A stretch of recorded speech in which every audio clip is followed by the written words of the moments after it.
Kumshukuru sana Mheshimiwa Rais kwa upendeleo mkubwa ambaye ametupatia. Miradi ni mingi ametupatia.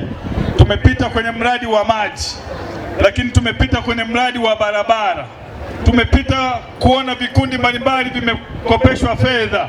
Hii yote ni katika hali ya kutupenda na kututakia mema na maendeleo yasiyomithilika kwenye halmashauri yetu ya Itigi. Tupigie makofi mengi sana Daktari Samia Suluhu Hassan.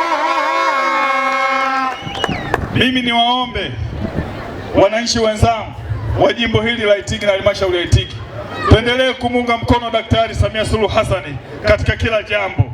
Kwa kufanya hivyo, tutakuwa tunajitakia maendeleo mema sana na kujitakia maendeleo ya kasi kwenye mji wetu wa Itigi na halmashauri na jimbo letu hili la Itigi. Mama Samia oye!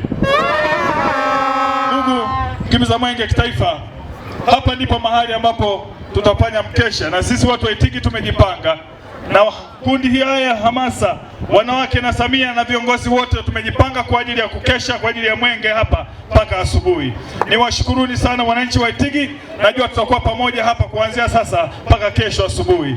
Asanteni sana, nawashukuruni. Mwenyezi Mungu awabariki sana. Asante sana.